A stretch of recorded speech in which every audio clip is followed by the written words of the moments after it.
샬롬. 오늘도 하나님 말씀 앞에 나오신 여러분, 샬롬. 오늘도 하나님 말씀 앞에 나오신 여러분 환영합니다. 우리 함께 기도하겠습니다. 하나님, 오늘도 우리에게 귀한 말씀 주시니 감사합니다. 이 말씀을 통해서 우리의 심령이 하나님의 자녀다운 용기와 결단, 순종으로 나아갈 수 있도록 깨달아지는 은혜, 말씀이 우리의 영혼의 양식이 되는 그 은혜, 이 시간에 허락하여 주시옵소서. 예수님의 이름으로 기도했습니다. 아멘. 오늘 함께 살펴볼 말씀 사도행전 17장 1절에서 9절, 사도행전 17장 1절에서 9절 말씀까지 함께 살펴보도록 하겠습니다. 오늘도 우리의 구원을 위해서 일하고 계시는 성실하신 하나님, 구원의 약속을 이루실 성실하신 아버지 하나님을 찬양합니다. 바울은 빌립보 투옥 사건을 겪고 바로 데살로니가라는 남쪽에 있는 도시로 향하게 됩니다.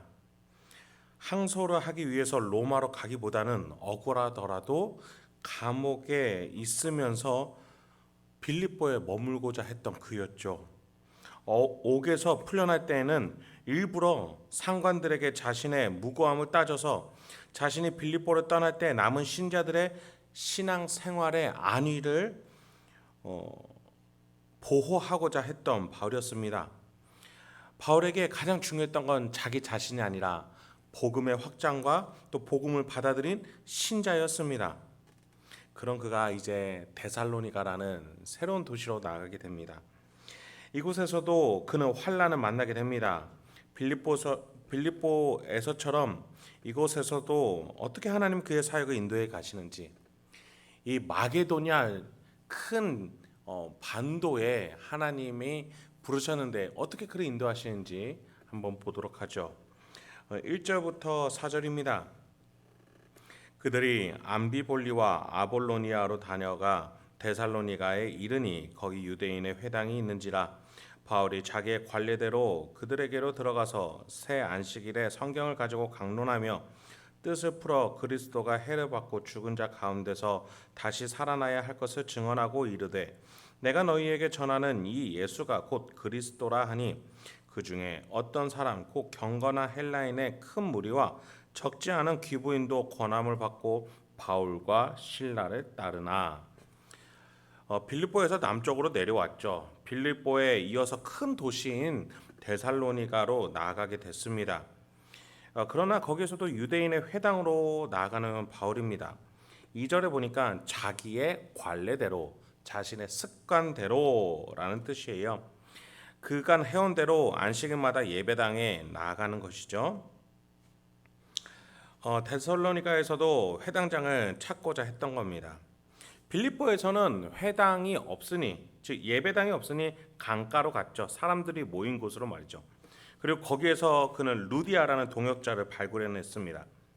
그런 점에서 아직도 회당에서 벗어나지 못하는 것이 아쉬운 바울의 행보입니다. 그러나 그의 마음에는 이방인을 향해 가야 한다는 비전만큼은 확실했습니다. 드로아에서 바다를 건너 빌립보로 왔고 빌립보에서 투옥이 되는 한이 있더라도 그곳에서 머물고자 했습니다. 데살로니가에서도 유대인의 회당을 중심으로 움직였지만 바울의 심령 안에서는 가장 우선이 복음을 위해서였습니다.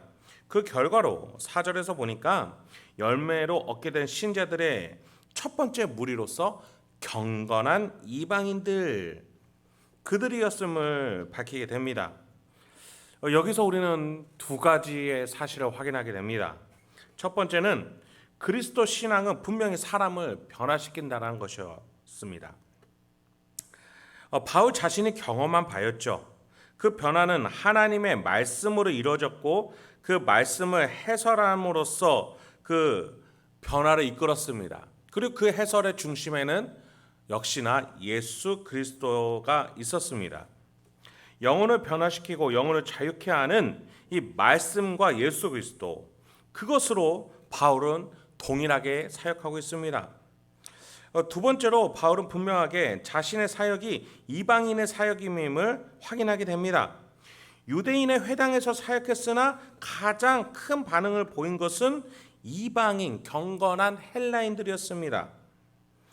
여러분, 하나님은 이방인에게도 구원을 분명하게 허락하셨죠. 그런 점에 있어서 바울은 어디를 가든지 어떠한 모습이든지 회당장이든 강가든 여성이든 남성이든 예수를 중심으로 한 복음과 말씀, 그리고 한 축으로는 이방인을 향해서 나아간다라는 것, 이 두 가지로 하나님이 주시는 영혼이라는 열매를 거둘 수 있었던 겁니다. 마지막으로 세 번째, 유대인들은 그 구원을 주는 복음에 대해서 시기하고 분노하고 있다는 사실도 동일하게 확인하게 됩니다. 유대인들에게 먼저 주어진 구원의 기회를 그들은 계속해서 차내고 있으니 그 구원의 기회가 이방인에게로 나가고 있는 것이죠. 바울은 이 세 가지를 어디에서든지 확인하면서 하나님의 뜻이 어디에 있는지 계속해서 답습하고 있는 것입니다. 5절부터 9절입니다. 그러나 유대인들은 시기하여 저자의 어떤 불량한 사람들을 데리고 때르지어 성을 소동하게 하여 야손의 집에 침입하여 그들을 백성에게 끌어내려고 찾았으나 발견하지 못함에 야손과 및 몇 형제들을 이끌고 읍장들 앞에 가서 소리질러 이르되 천하를 어지럽게 하던 이 사람들이 여기도 이름에 야손이 그들을 맞아 들였도다. 이 사람들이 다 가이사의 명을 거역하여 말하되 다른 임금 곧 예수라 하는 이가 있다 하더이다 하니 무리와 읍장들이 이 말을 듣고 소동하여 야손과 그 나머지 사람들에게 보석금을 받고 놓아주니라. 데살로니가에 있던 유대인들이 소동을 일으킵니다. 마치 바울팀이 데살로니가 도시를 혼란스럽게 한 것처럼 거짓 선동을 합니다. 6절에서 보니까 바울팀이 천하를 어지럽겠다라고 거짓 증언을 하죠. 7절에서는 로마 황제 가이사의 명을 거역했다. 즉 반역, 반동, 혁명을 일으켰다. 이런 식으로도 바울의 팀에게 죄를 뒤집어 씌웁니다. 유대인들과 같이 시기와 분노로 가득 차서 물리적인 힘으로 해결하려는 반응, 이것이 바로 복음을 받아들이지 않는 자의 반응입니다. 복음이 싫으니 복음의 힘을 강압적으로 물리적인 힘으로 비인격적인 힘으로 거절하려고 하는 것이죠.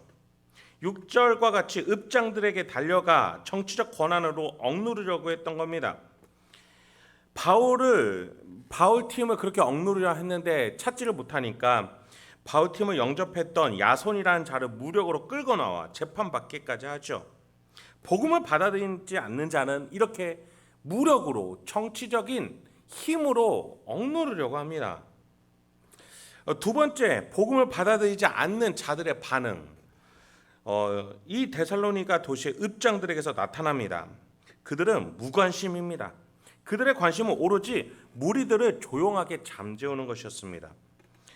마치 빌립보에서 바울과 실라를 가두던 자들이 무력으로 무고하게 투옥시키고 그 다음날에 로마 시민권을 말하니 몰래 내보내려고 도시에서 떠나달라고 간청했던 것처럼 말이죠.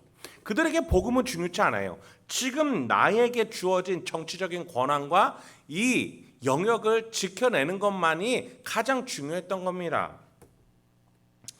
데살로니가 관원들에게서도 옳고 그름을 따지고보다 분노하는 무리를 잠재우기 위해서 바울의 무고함을 따지기보다는 조용하게 시키는데 관심을 쓰고 있는 것이죠. 여러분, 여기서 우리 자신을 돌아볼 수 있었으면 좋겠습니다.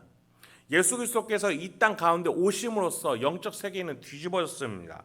우리는 하나님의 자녀로서 이제 죄로부터 묶인 종이 아니라 자유한 자가 되었습니다. 진리를 전하는 수호자가 되었습니다. 오히려 스스로 내 마음에서 성령 하나님이 주시는 사랑으로 다른 이를 섬기는 사랑의 종이 될 수 있는 자유한 자가 되었습니다. 그런 점에서 우리는 과연 이 복음 앞에서 모든 것이 뒤집어지고 내 마음도 사랑으로 뒤집어질 수 있다라는 이 사실 앞에서 나는 어떻게 반응하고 있는지 돌아볼 수 있어야 하겠습니다. 과연 여러분은 무엇에 더 흥미를 느끼고 어떤 것에 여러분의 본능이 반응하고 있으며 어떤 흐름으로 나아가고 계시는지 자기 자신을 돌아보십시오. 혹여나 이 복음이 나와 전혀 상관없이 무관심으로 일관하고 있거나 또는 다른 이가 복음으로 반응하는 것에 시기, 질투, 분노하고 있지는 않은지, 그렇지 않다면 나는 과연 복음에 기뻐하면서 확신에 차 하나님의 사역으로 사랑의 종이 되어서 섬기러 나가고 있는지 우리 자신을 돌아볼 수 있어야 하겠습니다. 여러분, 오늘도 하나님의 구원의 사역, 이 복음은 확장하고 커져가고 있습니다. 일하고 있습니다. 그 하나님의 사역에 동참할 수 있는 풍성하고 또 명예로운 인생 되시는 저와 여러분 되길 소망합니다. 함께 기도하겠습니다. 하나님, 오늘도 우리에게 귀한 말씀 주시니 감사합니다. 이 말씀을 통해서 오늘도 다시 한번 힘을 얻고 용기 있게 이 세상을 향하여 복음을 들고 섬기러 나갈 수 있는 우리 성도님들과 제가 되게 하여 주시옵소서. 주여, 우리의 심령 가운데에 그 어떤 육신의 아픔이나 고통, 얽매인 것이 있을지라도 복음은 우리를 자유케 하고 진리는 우리를 자유케 하는 줄 믿습니다. 하나님이 우리를 구원하시고 예수 그리스도를 통해서 우리가 십자가에서 자유를 누릴 수 있고 그것을 성령 하나님이 지금 우리 심령에서 증거하고 계신 줄 믿습니다. 주여, 이 시간에 우리 성도님들이 각각의 자신의 일상 처소에서 그러한 자유와 명예를 누릴 수 있게 도와주시옵소서. 주님, 이 시간에 우리 교우들 중에 아프고 힘들고 어려운 자들을 위해서 기도합니다. 그분들 한 분 한 분에게 치유의 광선과 마음의 위로와 확신과 용기를 허락하여 주시옵소서. 예수님의 이름으로 기도했습니다. 아멘.